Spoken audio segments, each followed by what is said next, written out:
ನಮಸ್ಕಾರ ಫ್ರೆಂಡ್ಸ್, ಈ ದಿನ ಹುರುಳಿಕಾಳು ಮೊಳಕೆ ಕಟ್ಟು ಸಾಂಬಾರು ಮಾಡೋದು ಹೇಗೆ ಅಂತ ನೋಡೋಣ ಬನ್ನಿ. ಅದಕ್ಕೆ ಬೇಕಾದಂಥ ಸಾಮಗ್ರಿಗಳು: ಹುರುಳಿಕಾಳು ಮೊಳಕೆ ಕಟ್ಟಿರೋದು, ಬದನೆಕಾಯಿ, ತೆಂಗಿನಕಾಯಿ ತುರಿ, ಸಾಂಬಾರು ಪೌಡ್ರು, ಈರುಳ್ಳಿ, ಲವಂಗ, ಚಕ್ಕೆ, ಮೆಣಸು, ಗಸಗಸೆ, ಬೆಳ್ಳುಳ್ಳಿ, ಶುಂಠಿ, ಟೊಮೊಟೊ, ಪುದೀನ ಸೊಪ್ಪು, ಕೊತ್ತಂಬರಿ ಸೊಪ್ಪು, ಒಗ್ಗರಣೆಗೆ ಈರುಳ್ಳಿ. ಮಾಡೋ ವಿಧಾನ ನೋಡೋಣ ಬನ್ನಿ. ಕುಕ್ಕರ್ಗೆ ಸ್ವಲ್ಪ ಎಣ್ಣೆ ಹಾಕಿದ್ದೀನಿ, ಇನ್ನು ಸ್ವಲ್ಪ ಹಾಕ್ತಾಯಿದ್ದೀನಿ. ಅದು ಬಿಸಿ ಆಗಬೇಕು. ಬಿಸಿ ಆದ ನಂತರ ನಾವೇನು ಮಾಡಬೇಕು, ಆ ಈರುಳ್ಳಿ ಕಟ್ ಮಾಡ್ಕೊಂಡಿದ್ವಲ್ಲ ಅದನ್ನು ಹಾಕಬೇಕು. ಅದನ್ನು ಎಣ್ಣೆಯಲ್ಲಿ ಫ್ರೈ ಮಾಡಬೇಕು. ಈಗ ನೋಡಿ, ಎಣ್ಣೆ ಬಿಸಿಯಾಗಿದೆ, ಈರುಳ್ಳಿ ಹಾಕಿದ್ದೀನಿ, ಈಗ ಫ್ರೈ ಮಾಡ್ತಾ ಇದ್ದೀನಿ. ನೀವು ಇದನ್ನ ಸ್ವಲ್ಪ ಫ್ರೈ ಮಾಡಿಕೊಂಡ್ರೆ ತುಂಬ ಚೆನ್ನಾಗಿರುತ್ತೆ. ದಯವಿಟ್ಟು ವಿಡಿಯೋನ ನೋಡಿ ಫುಲ್ಲು, ಸಬ್ಸ್ಕ್ರೈಬ್ ಆಗೋದನ್ನು ಮರಿಬೇಡಿ. ನೋಡಿ, ಫ್ರೈ ಆಗ್ತಾ ಇದೆ ಈರುಳ್ಳಿ.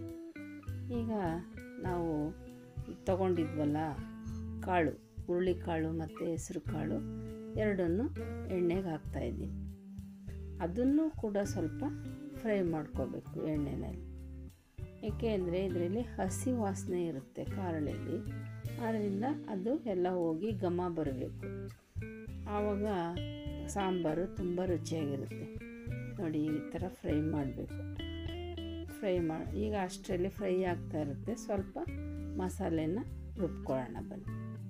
ಕಾಯಿ ಹಾಕೋತಾ ಇದ್ದೀನಿ, ಈರುಳ್ಳಿ, ಮತ್ತು ಈ ಕಡೆ ಇಟ್ಕೊಂಡಿದ್ದೀನಲ್ಲ ಸಾಮಗ್ರಿಗಳು: ಶುಂಠಿ, ಬೆಳ್ಳುಳ್ಳಿ, ಗಸಗಸೆ, ಚಕ್ಕೆ, ಲವಂಗ, ಮೆಣಸು, ಅದು ಕೂಡ ಎಲ್ಲನೂ ಹಾಕೋತಾ ಇದ್ದೀನಿ. ಮತ್ತು ಇದು ಮಟನ್ ಸಾಂಬಾರು ಪೌಡ್ರು, ಅದನ್ನು ಹಾಕೋತಾ ಇದ್ದೀನಿ.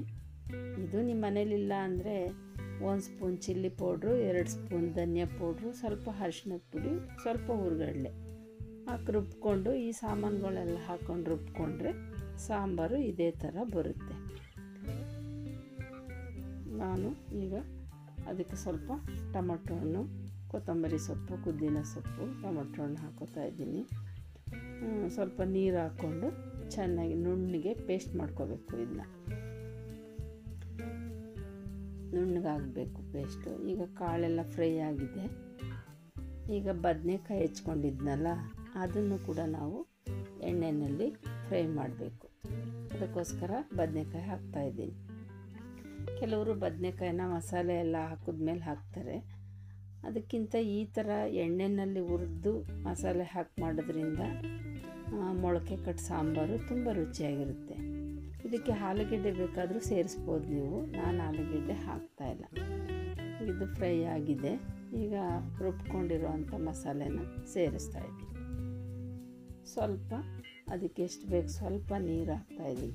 ಯಾಕೆಂದರೆ ನಾವು ಮಸಾಲೆನ ಎಣ್ಣೆಯಲ್ಲಿ ಹುರ್ಕೊಂಡಿಲ್ಲ, ಹಸಿ ಮಸಾಲೆನೇ ರುಬ್ಕೊಂಡಿರೋದ್ರಿಂದ ಈ ಕಾಳು ಜೊತೆ ಸ್ವಲ್ಪ ಅದು ಎಣ್ಣೆಯಲ್ಲಿ 1-2 ಸೆಕೆಂಡು ಫ್ರೈ ಆಗಲಿ.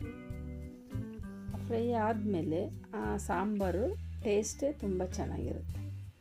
ಅದಕ್ಕೋಸ್ಕರ ಫ್ರೈ ಮಾಡಬೇಕು. 1-2 ಸೆಕೆಂಡು ಕುದಿ ಬರೋವರೆಗೂ ನಾವು ಕಾಯಬೇಕು.